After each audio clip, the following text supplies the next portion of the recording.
Good morning and welcome to today's episode of Crypto Daily. We have a jam-packed show for you today as we dive into the latest market-moving news and trends in the world of cryptocurrency. That's right. And it's been a wild 24 hours. We're seeing a significant correction across the board with major players like Ethereum and Bitcoin taking a hit.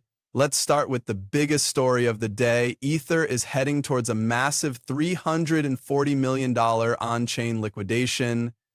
That's right. According to reports, three MakerDAO positions worth a combined $340 million will be liquidated if ETH drops below $1,900. And with Ether already down over 11% to $2,390 in the past 24 hours, it's looking like that threshold might not be too far off. To put that in perspective, ETH would need to drop another 19% to trigger the first liquidation. And with the current market sentiment, it's anyone's guess whether that will happen. But what's clear is that the market is experiencing a significant correction and investors are getting nervous. And it's not just Ethereum that's feeling the heat. Bitcoin has also taken a hit, dropping below $89,000. And XRP is down a whopping 14%. It's been a tough day for crypto bulls with at least $1.2 billion in losses over the past 24 hours. That's right. Liquidations have crossed the $1.350 billion level in the past 24 hours. And it's clear that the market is experiencing a significant slump. But what's driving this correction? Is it just a natural pullback after a period of rapid growth, or is there something more at play? We'll be exploring that question and more throughout today's episode. We'll take a closer look at the factors driving this correction and what it might mean for the future of cryptocurrency. We'll also be discussing the latest news and trends in the world of DeFi, NFTs, and more. And don't forget to stick around for our expert analysis and insights. We'll be joined by some of the top minds in the industry to break down the latest news and provide their take on what's next for crypto. So buckle up and let's dive in. It's going to be a wild ride. We just finished discussing the impact of market volatility on investors, and it looks like the crypto greed index is reflecting that fear. Yesterday, it dropped from 49 to 25, which is one of the sharpest declines since September. That's a significant shift towards bearish sentiment. The crypto fear and greed index uses social media posts, volatility, and trading volume to gauge market emotions.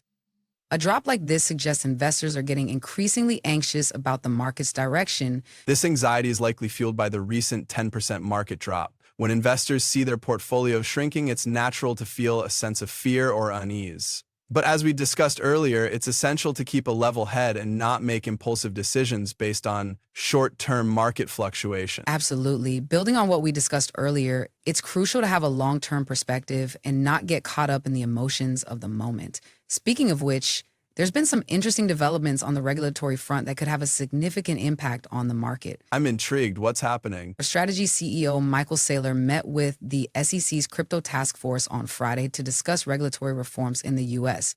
He presented several strategies for supporting innovation in the digital asset industry and protecting crypto holders' rights. That's great to hear. Regulatory clarity has been a significant obstacle for the industry. What kind of reforms is Saylor advocating for? According to a memo from the meeting, he's pushing for new regulatory guidelines that would provide a clearer framework for companies operating in the space. He's also emphasizing the importance of protecting crypto holders' rights, which is a critical issue for investors. It's interesting to see industry leaders like Saylor taking proactive steps to engage with regulators. As the U.S. begins to pivot towards a more favorable environment for crypto, these kinds of discussions could have a significant impact on the market's future direction. Absolutely. Regulatory clarity could help alleviate some of the fear and uncertainty that's currently gripping the market.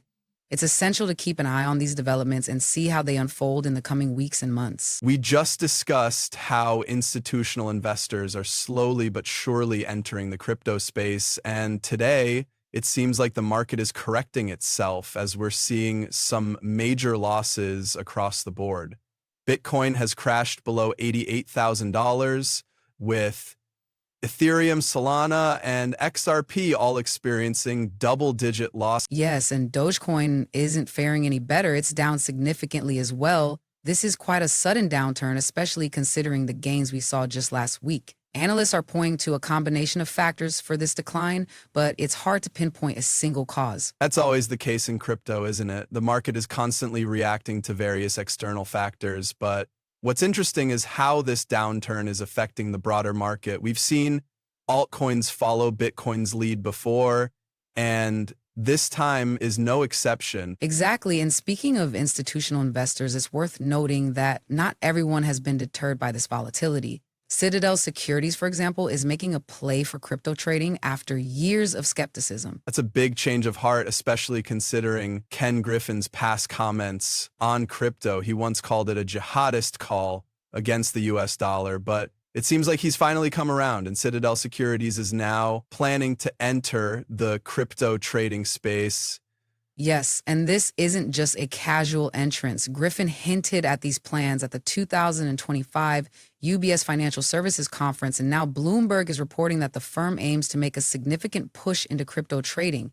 This could be a major development for the industry. Absolutely. And it's not just about Citadel Securities itself, but also the signal it sends to other institutional investors. If a firm like Citadel, with its history of skepticism, is now embracing crypto, it could pave the way for others to follow suit. That's a great point. And who knows, maybe this downturn will actually serve as a catalyst for more institutional investment. After all, many investors see volatility as an opportunity to buy in at lower prices. Well, we'll have to keep an eye on that, but for now, it's clear that the crypto market is still in a state of flux. We'll continue to monitor the situation and bring you updates as more news develops. And in the meantime, it's worth considering how this downturn might affect the broader adoption of crypto. Will it slow down the pace of institutional investment, or will firms like Citadel Securities continue to push forward? Those are the questions we'll be exploring in the days to come. We were just discussing the uptick in institutional investment in crypto, but it seems that macro uncertainty is once again rearing its head. Bitcoin slid 5% to $91,000 on Monday, its lowest level since February 3rd, while Ethereum dropped 11% to $2,500.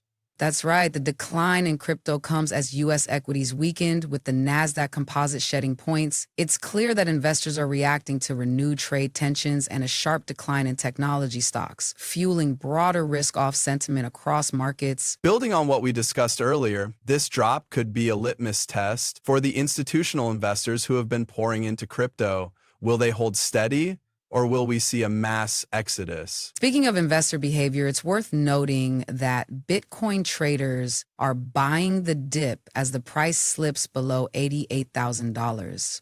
According to Kraken's Alexia Theodorou, traders are lifting the perpetual futures long-short ratio, indicating a bullish sentiment despite the current downturn. That's fascinating. It seems that some traders are viewing this as a buying opportunity rather than a reason to panic. But what's driving this optimism? Is it a fundamental analysis of Bitcoin's value, or simply a case of FOMO? It's likely a mix of both. Traders are aware that Bitcoin has historically rebounded from dips like this, and they're betting on a similar outcome this time around. Additionally, the current risk-off sentiment may be overblown, and some traders are looking to capitalize on the dip. I see. And what about Ethereum? It's taken a significant hit, dropping 11% to $2,500.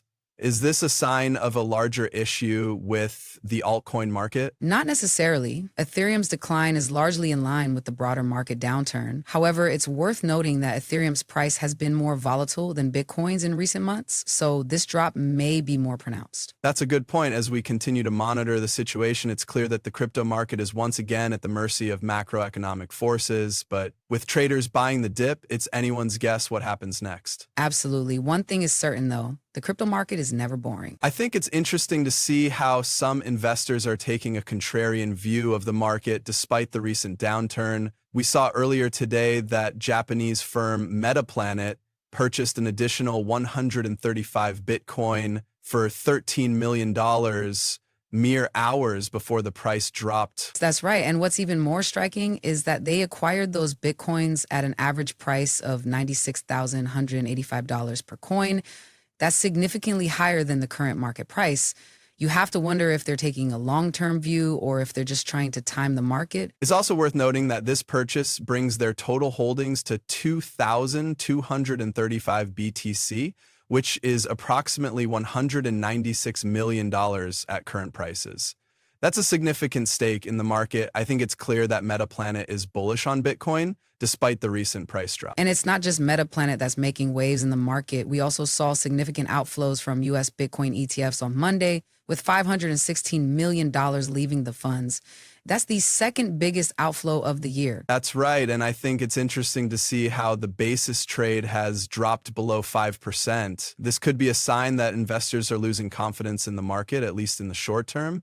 But it's also worth noting that the basis trade can be a volatile metric, so we shouldn't read too much into it just yet. Absolutely. I think what's clear is that the market is going through a period of uncertainty right now. We've seen significant price swings in recent days, and it's not clear which direction the market will move next. That's right. But as we always say, uncertainty can also bring opportunity. For investors who are willing to take a long-term view, this could be a good time to buy in. And for those who are already invested, it's a good reminder to stay calm and not make any rash decisions based on short-term market fluctuations. Absolutely. And I think that's a good note to end on. As we wrap up today's show, I think the key takeaway is that the market is uncertain, but that doesn't mean we should be pessimistic. There are still plenty of opportunities out there, and with the right strategy and mindset, investors can navigate this uncertainty and come out on top. That's right. And as always, we'll be keeping a close eye on the market and bringing you the latest news and analysis. Thanks for tuning in to today's show, and we'll catch you all tomorrow. And before we go, let's take a quick look at the markets. Bitcoin is currently trading at around $88,000, with Ethereum at around $1,300. We'll see how the market moves from here, but for now, that's all for today's show. Thanks again, everyone. Until next time.